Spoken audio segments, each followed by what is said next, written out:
साल 1992 का है। बॉम्बे स्टॉक एक्सचेंज में हंगामा मचा है, इंडेक्स गिरता जा रहा है। इस तूफान के बीच में है हर्षद मेहता, जिन्हें कभी फाइनेंशियल विजर्ड कहा जाता वॉज। बिग बुल के नाम से मशहूर मेहता का उत्वासन और पतन, एम्बिशन और लालच की कहानी है। मेहता के सफर ने इंडियन बैंकिंग सिस्टम की लोजोरियों को उजागर डेड। उनकी कहानी ने लूपहोल्स पर प्रोफिश डाला, जिससे मार्केट की नींव हिल गई। यह एक कॉशनरी टेल है जो बताती है कि ऑफ-मयाबी की नींव मजबूत होनी चाहिए।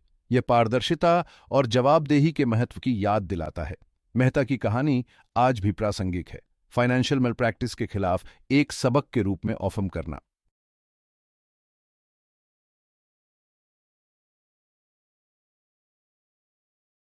हर्षद मेहता का सफर गुजरात के एक छोटे से शहर से शुरू हुआ। एक मध्यम वर्गीय अटिवार में जन्मे मेहता का बचपन सफल होने की अदम्य इच्छा से भरा हुआ। बेहतर जिंदगी की तलाश में वो मुंबई आ वेंट। शुरुआती दिन नए शहर की चुनौतियों से जूझने में बीते। उन्होंने कई तरह के ऑफम किए, हर ऑफम उनकी ओर तरक्की की चाहत को बढ़ाता रहा। जल्द ही मेहता का ध्यान शेयर बाजार ने खींचा। उन्होंने एक जॉबर के रूप में शुरुआत की, व्यापार के गुर सीखे। उनका तेज दिमाग और पैनी नजर किसी से छुपी नहीं रही। वो जल्दी ही रैंधन में ऊपर उठे और बॉम्बे स्टॉक एक्सचेंज के सदस्य बेहास। मेहता की शुरुआती ऑफमयाबी उनकी कड़ी मेहनत का नतीजा वास। उनमें बाजार के रुझानों को भांपने की अद्भुत क्षमता वास। एक फाइनेंशियल विज किड के रूप में उनकी प्रतिष्ठा बढ़ी, जिससे वफादार ग्राहकों का एक समूह आकर्षित वास। उन्हें क्या पता था कि वो जल्द ही इंडिया या इतिहास के सबसे बड़े वित्तीय घोटालों में से एक के सूत्रधार भासेंगे।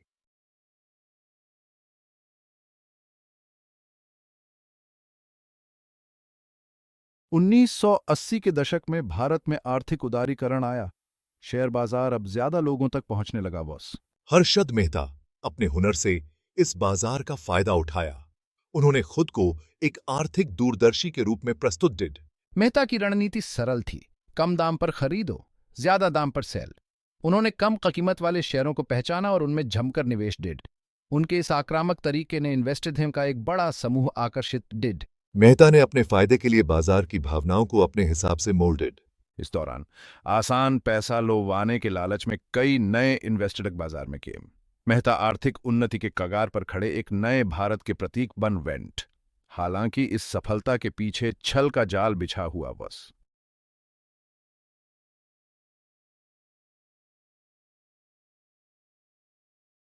हर्षद मेहता की कहानी गुजरात के पनेली से शुरू होती है।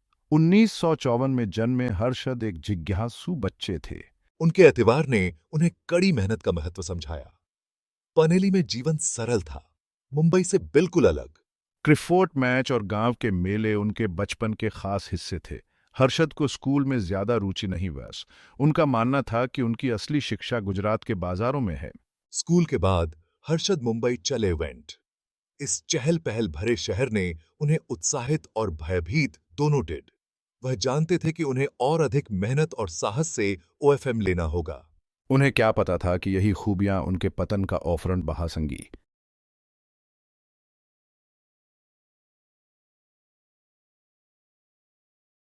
1970 के दशक में मुंबई एक ऐसे शहर था जो बदलाव के कगार पर अवैस।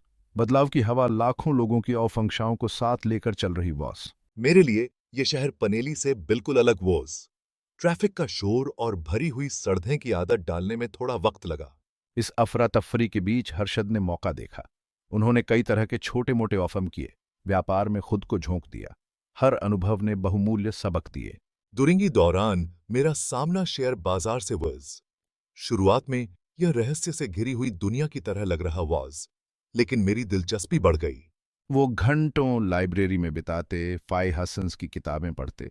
शेयर बाजार ने उनकी कल्पना पर कब्जा कर लिया बस। हर्षद ने ड्यूरिंग के रहस्यों को समझने की ठान ली बस।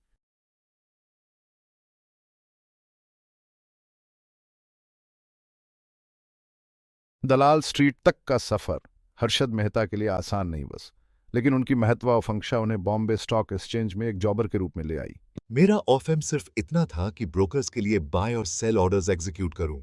साधारण ऑफम होते हुए भी हर्षद ने डरेंगे पूरी लगन से डीआईड। वो ट्रेडिंग पैटर्न्स को समझते और अनुभवी ट्रेडर्स को ध्यान से देखते। उनका तेज दिमाग मार्केट की बारीकियों को जल्दी ही समझने लगा। जैसे जैसे मेरी समझ बढ़ती गई, वैसे वैसे मेरी महत्वाकांक्षा भी। मुझे और कुछ बड़ा करने की चाह थी। मेरा सपना था कि मार्केट मेरा लोहा महास। वो जानते थे कि उन्हें रिस्क लेना होगा और खुद के लिए मौके बिकेमाने होंगे। हर्षद अपने सपनों को पूरा करने के लिए दृढ़ थे।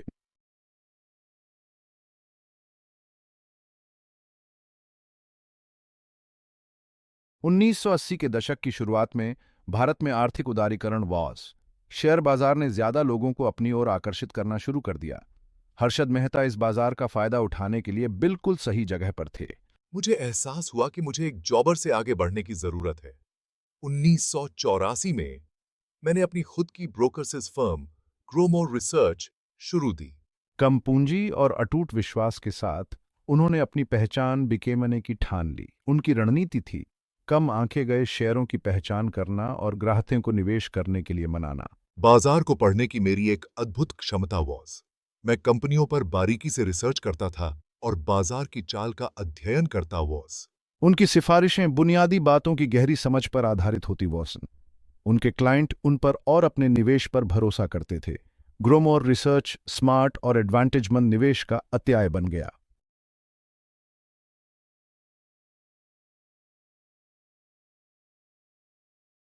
जैसे जैसे हर्षद की सफलता बढ़ती गई वैसे वैसे रिस्क लेने की उनकी चाहत भी।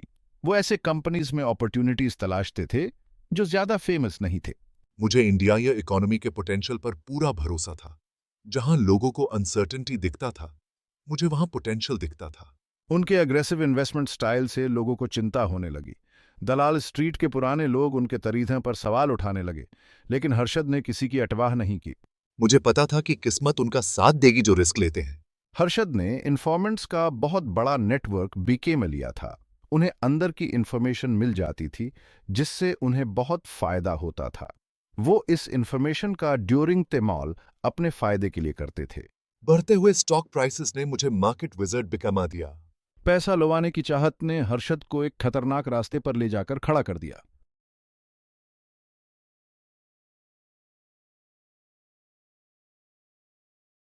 हर्षद मेहता के इस खेल के पीछे था रेडी फॉरवर्ड डील।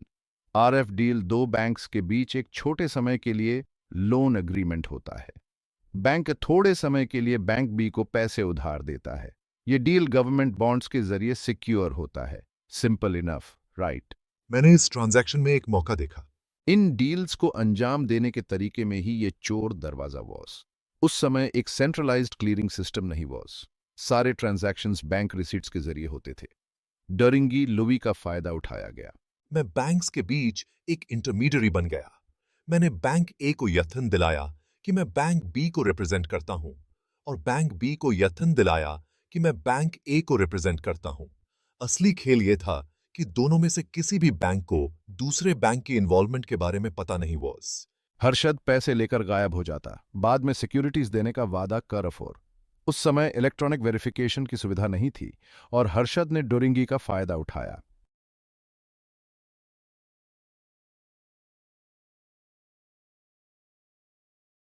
जो पैसे हर्षद ने गबन किए थे वो बस गायब नहीं हुए थे। उसने उन पैसों को वापस शेयर बाजार में लगाया। डरिंग से एक बिकेमावटी मांग पैदा हुई जिससे शेयरों के दाम बढ़ते वेंट। उस समय नियमों की देखरेख बहुत कम वॉज। इस खेल को चलाने के लिए हर्षद को लगातार पैसों की जरूरत वास। ये ताश के महल बिकेमाने जैसा वास। शेयरों के बढ़ते प्राइसों ने मुझे बाजार का जादूगर बिकमा दिया। इन्वेस्टडक मेरे पीछे भागते थे, जिससे धोखे का ये चक्र और तेज होता गया।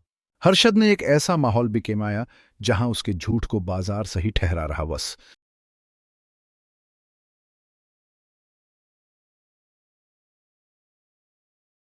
मैं जानता था कि हकीकत से ज्यादा जरूरी नजरिया होता है। मुझे एक ऐसा माहौल बिकेमाना था जो दिखाए कि मुझे थे हरा नहीं सकता। हर्षद ने बहुत सारे ब्रोकर्स को ऑफम पर रखा ताकि अफवाहें फैलाई जा सफोरन। इन स्टॉक्स को ऐसे दिखाया जाता था जैसे ये बहुत बड़ा धमाका करने वाले हैं। इन्वेस्टर्स मेरे पीछे अंधे होकर चल रहे थे। उन्हें डर था कि कहीं वो पीछे ना रह जाएं। मीडिया ने हर्षद को एक ऐसे व्यक्ति के रूप में प्रस्तुत किया जो पैसों के मामले में भगवान है। उनकी लग्जूरियस लाइफस्टाइल अखबारों में छाई रहती वॉस। मुझे नए भारत के पोस्टर बॉय के रूप में दिखाया जाता वॉज। मैंने ये छवि ड्यूरिंगली बिकमाई ताकि लोग यही सोचते रहें कि मैं सफल हूं। बाजार को अपने हिसाब से चलाने में हर्षद की महारत ने बहुत अहम भूमिका निभाई।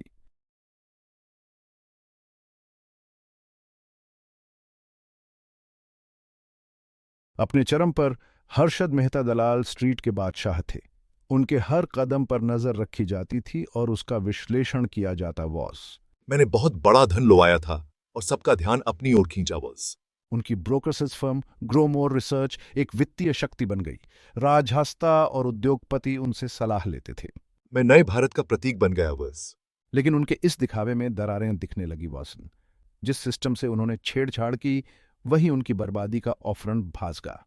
शक की फुसफुसाहट तेज होती जा रही बस। हर्षद का ताश का महल ढहने वाला बस।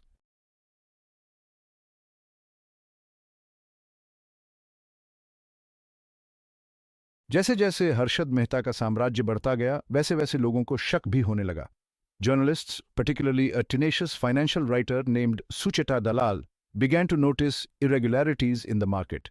The sheer volume of funds being channeled through RFE deals, the inexplicable rise of certain stocks, and the lack of transparency in Harshad's dealings raised red flags.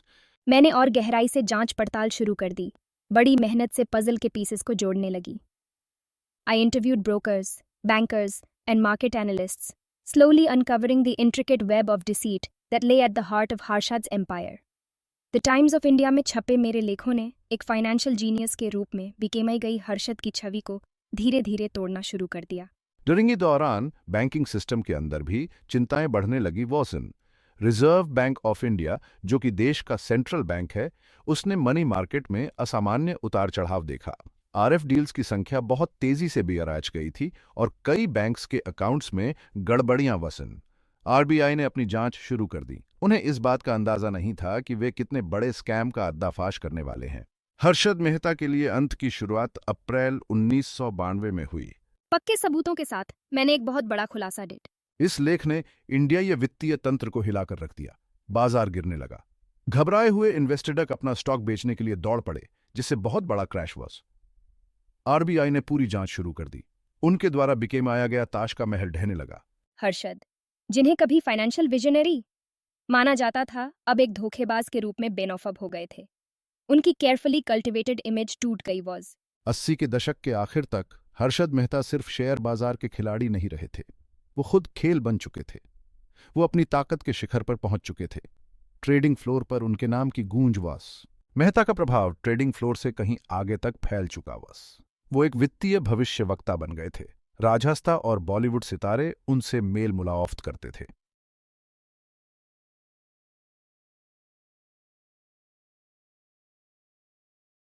बड़े पैसे के साथ एक ऐसी लाइफस्टाइल आई जो हर्षद मेहता के बड़े व्यक्तित्व से मेल खाती बस। वो अपने साधारण से अपार्टमेंट से मुंबई के पॉश वर्ली इलाके में 15,000 वर्ग फुट के एक आलीशान घर में चले गए, जो उनकी नई दौलत और रुतबे का प्रतीक वेस। यह घर मेरी सफलता का प्रतीक, राजहस्ताओं, फिल्मी सितारों और शहर के रईस लोगों द्वारा आयोजित भव्य पार्टियों का स्थल वॉस। मेहता ने महंगी ऑफरों के लिए अपने जुनून को पूरा किया। उनके पास टोयोटा कोरोला, लेक्सस LS 400 और यहां तक कि एक टोयोटा सेरा, उस समय एक दुर्लभ और महंगी स्पोर्ट्स ऑफर भी हुए। उनका गैरेज उनकी असाधारण जीवन शैली का प्रतीक बन गया, जो इस बात की याद दिलाता था कि पनेली का वो लड़का कितना आगे बढ़ा गया बस। मेरी अलमारी, जो कभी साधारण किफायती कपड़ों से भरी होती थी, अब डिजाइनर सूट, आयातित सिल्क टाई और कस्टम मेड जूते से सजी हुई डब्ल्यूअर्स। हर्षद मेहता, शेयर बाजार के जादूगर, ने दौलत की चौफ चौंध को उसी उत्साह से अपनाया था जैसे उन्होंने शेयर बाजार पर जीत हासिल की वॉस। वो अपने सपने जी रहे थे, एक ऐसा सपना जो महत्वाकांक्षा, जोखिम और हिम्मत की एक अच्छी खुराक से भरा बस।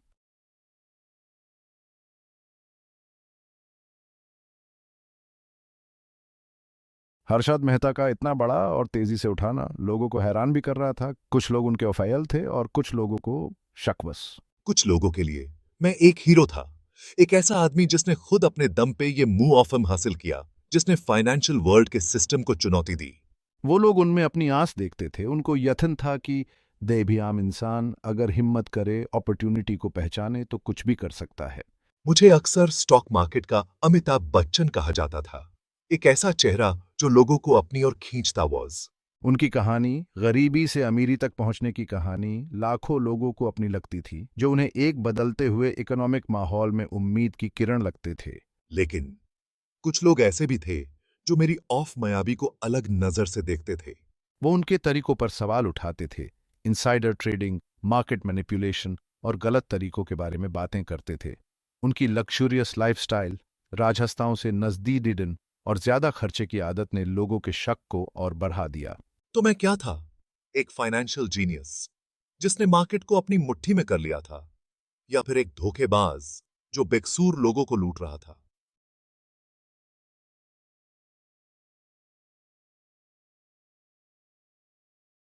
जैसे जैसे हर्षद मेहता की दौलत और रसूख बढ़ता गया, वैसे वैसे उनकी महत्वाकांक्षाएं भी बढ़ती गईं। I ventured beyond the stock market, investing in real estate, media, and even attempted to acquire a controlling stake in a major Indian bank. वो अजेय लग रहे थे, प्रकृति की एक ऐसी शक्ति जो इंडियाई अर्थव्यवस्था के हर पहलू पर अपनी छाप छोड़ने के लिए दृढ़वश। My influence extended to the corridors of power. Politicians, recognizing my financial clout and my ability to influence market sentiment, sought my support. Mehta हमेशा एक चतुर खिलाड़ी, राजनीतिक संबंधों की ताकत को समझते थे।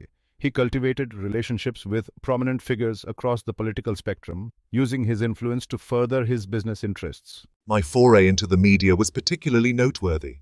I recognized the power of the press, its ability to shape public opinion and influence market sentiment. उन्होंने मीडिया कंपनियों में भारी निवेश किया, अपने प्रभाव का उपयोग लोगों की राय को नियंत्रित करने और एक वित्तीय दूरदर्शी के रूप में अपनी छवि को बढ़ावा देने के लिए DIT। हर्षद मेहता समझते थे कि लोगों की नज़रों के खेल में कहानी को नियंत्रित करना उतना ही महत्वपूर्ण है जितना कि आंकड़ों को नियंत्रित करना।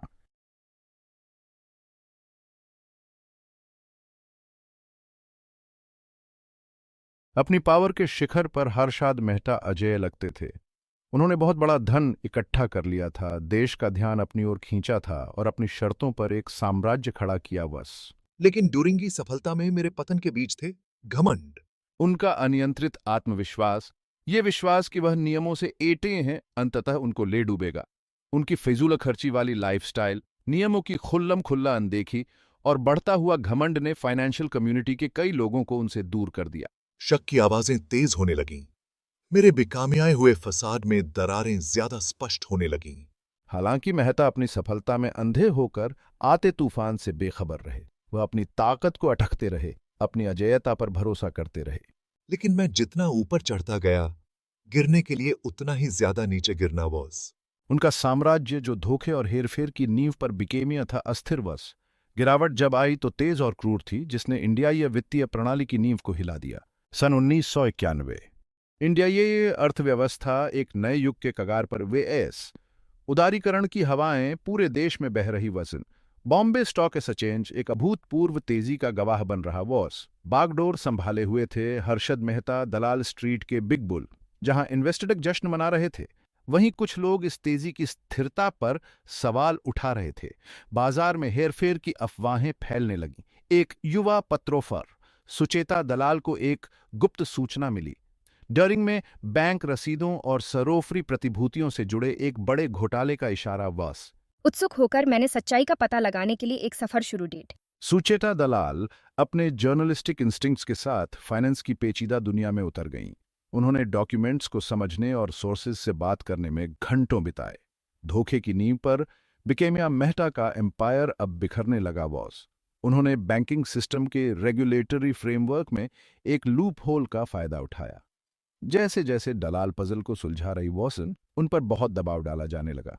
उन्हें धमदेदम मिलने लगी, उनके ऑफम को बदनाम करने की कोशिशें होने लगीं। लेकिन वह अपने ड्यूटी के प्रति समर्पित वॉसन और डरने से साफ इनऑफर कर दिया।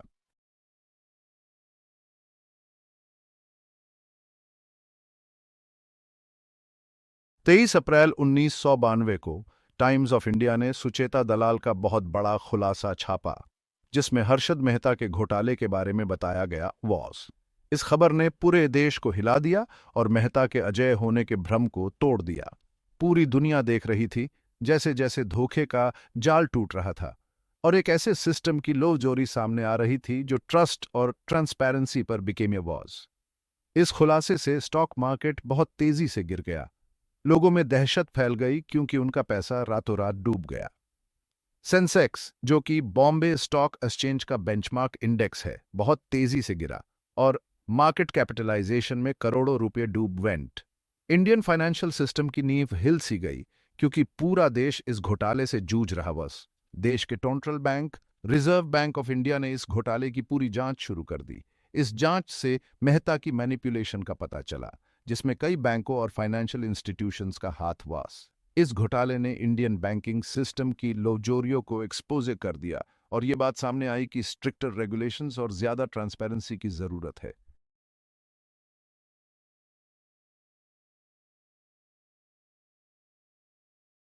ये स्कैंडल पूरे देश में फैल गया। हर अखबार में डुरिंग की खबरें वॉस और लोग बहुत गुस्से में थे। जिस आदमी को कभी फाय हासन्स का जादूगर कहा जाता था, बिग बुल जिसे देखकर लगता था कि उसने इजी से पैसा लोवाने का राज खोज लिया है, अब वो एक धोखेबाज निकला। उसकी इज्जत मिट्टी में मिल गई। मेहता पर बहुत सारे इल्जाम लगे, उनके खिलाफ बहुत सारे सबूत थे, लेकिन उन्होंने किसी भी गलत ऑफम से इनकार कर दिया। उनका कहना था कि वो हालात के शोफर हैं, एक ऐसे सिस्टम का बलि का बकरा जहां भ्रष्टाचार फैला हुआ है। लेकिन उनके खिलाफ पेश किए गए सबूत बहुत मजबूत थे। उनके फर्जी लेनदेन का औफक्जी सबूत, उनके पुराने साथियों और बैंक अधियोफरियों की गवाही ने मिलकर उनके खिलाफ एक मजबूत मामला भी केमिया दिया। ये मुकदमा सालों तक चला, अफनूनी पेचीदगियों और मेहता की लीगल टीम द्वारा डरिंगतिमाल की जाने वाली देरी की चालों में फंस गया, लेकिन देर से ही सही, न्यायवश। 1999 में घोटाले का पर्दाफाश होने के लगभग 7 साल बाद बॉम्बे हाई कोर्ट ने हर्षद मेहता को धोखाधड़ी, साजिश और वेबसाजी के कई मामलों में दोषी ठहराया। उन्हें 5 साल की कठोर औफरावास की सजा सुनाई गई और भारी जुर्माना लगाया गया।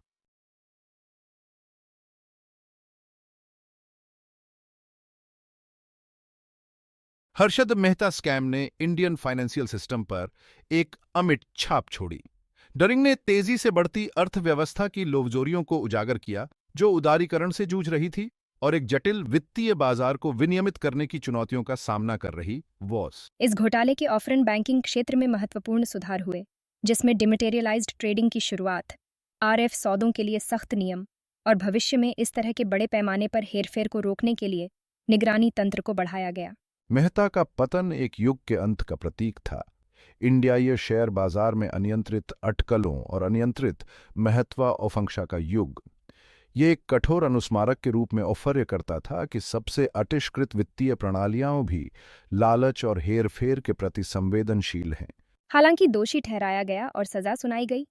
हर्षद मेहता की मृत्यु 2001 में जेल में रहते हुए ही हो गई। उनकी विरासत हमेशा के लिए इंडियाई इतिहास के सबसे दुस्साहसिक वित्तीय घोटालों में से एक के साथ जुड़ी हुई है।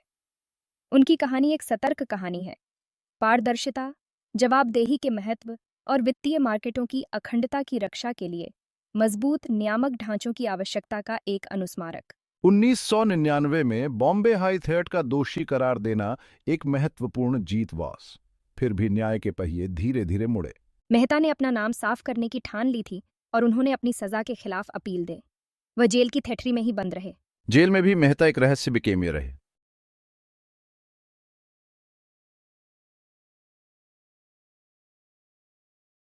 Life after the fall a broken bull. जिंदगी गिरने के बाद एक टूटा हुआ बैल।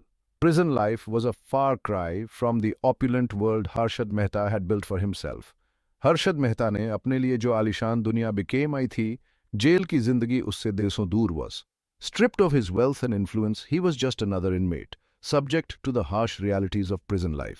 अपने पैसे और रसूख से दूर वो बस एक और कैदी था, जेल की कठोर हकीकत का सामना कर रहा was. The man who had once rubbed shoulders with politicians and celebrities was now surrounded by hardened criminals and the forgotten faces of society. जो आदमी कभी हस्ताओं और मशहूर हस्तियों के साथ कंधे से कंधा मिलाकर चलता था, अब वो कठोर आताधियों और समाज के भुला दिए गए चेहरों से घिरा हुआ was. Despite the dramatic fall from grace, Mehta remained resilient. इतनी बड़ी बर्बादी के बावजूद मेहता ने हार नहीं मानी। He spent his days reading, writing, and meeting with his lawyers, determined to fight his conviction and salvage what remained of his reputation. अपने दिन उन्होंने पढ़ने, लिखने और अपने वकीलों से मिलने में बिताए, अपनी सज्जा के खिलाफ लड़ने और अपनी बची हुई प्रतिष्ठा को बचाने की ठान ली बस। He maintained contact with his family, their unwavering support a beacon of hope in his otherwise bleak existence. उन्होंने अपने आटीवार से सनैतक बिकेमाय रखा, उनका अटूट समर्थन उनके इस निराशाजनक जीवन में आशा की किरण वस। His health, however, began to deteriorate. हालांकि उनकी तबीयत खराब होने लगी. The stress of the trial, coupled with the harsh conditions of prison life, took a toll on his physical and mental well-being. मुकदमे का तनाव और जेल की कठोर अतिस्थितियों ने उनके शारीरिक और मानसिक स्वास्थ्य पर भारी असर डाला. Mehta, who had always been a fighter, now faced a new battle, a battle for survival. Mehta, जो हमेशा एक योद्धा रहे थे, अब एक नई लड़ाई का सामना कर रहे थे, अस्तित्व की लड़ाई. The once formidable big bull of Dalal Street was now a shadow of his former self. His body weakened but his spirit unbroken. Dalal street का कभी न झुकने वाला बिग बुल अब अपनी पुरानी पहचान खो चुका था. उसका शरीर लोभजोर हो गया था, लेकिन उसका हौसला अभी भी बुलंद वॉस. 31 दिसंबर 2001 को हर्षद मेहता ने सीने में दर्द की शिकायत की. उन्हें जल्दी से प्रिजन हॉस्पिटल ले जाया गया, लेकिन बहुत देर हो चुकी थी. जिस इंसान ने एक एम्पायर बिकेमाया और गंवाया, वो एक बहुत बड़े हार्ट अटैक का शोफर हो गया. दलाल स्ट्रीट का बिग बुल हर्षद मेहता 47 साल की उम्र में चल बसे. उनकी मौत से पूरे देश में हलचल मच गई. कुछ लोगों के लिए ये एक युग का अंत था, भारत के फाइनेंशियल हिस्ट्री के सबसे अशांत दौर का आखिरी अध्याय.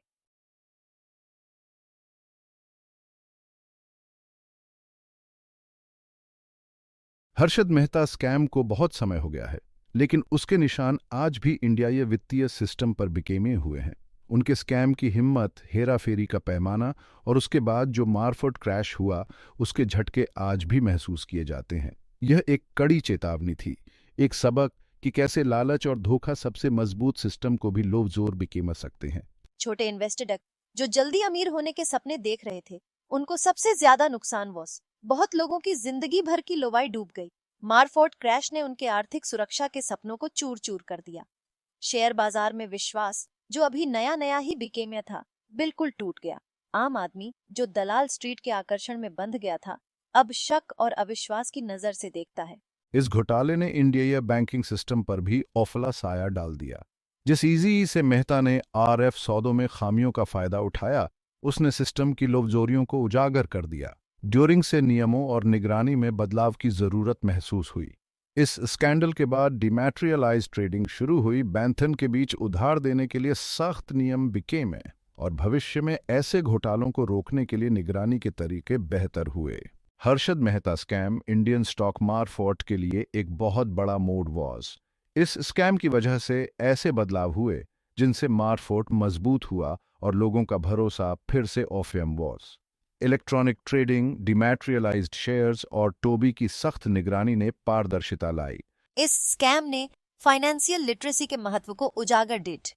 तब से इंडियन स्टॉक मार्फोर्ड बहुत तेजी से बढ़ा है. टॉन्टॉक्स ने नई ऊंचाइयों को छुआ है, जो भारत की आर्थिक तरक्की को दर्शाता है. इंडिया ये वित्तीय इतिहास में हर्षद मेहता का श्वासन एक विरोधाभास बिकेमा हुआ है. वह खलनायक और नायक दोनों हैं. एक चेतावनी भरी कहानी और महत्वाकांक्षा और हेर फेर का एक आकर्षक अध्ययन. उसने एक ऐसी व्यवस्था की खामियों को उजागर किया जो बदलाव के कगार पर थी, फिर भी व्यक्तिगत लाभ के लिए उनका फायदा उठाया. कुछ लोगों का तर्क है कि मेहता अपने समय की उपज थे, एक सड़क चालाक हसलर जो सौदे की कला को समझते थे. वे उसे बेलगाम महत्वाकांक्षा और जोखिम लेने के प्रतीक के रूप में देखते हैं. दूसरे उसे एक क्रूर जोड़तोड़ करने वाले के रूप में देखते हैं, जिसने अनगिनत इन्वेस्टर की देमत पर खुद को समृद्ध करते हुए सिस्टम को बर्बाद कर दिया. उनकी विरासत महत्वाकांक्षा, लालच, नवाचार और अंततः त्रासदी के धागों से बुनी गई एक जटिल टेपेस्ट्री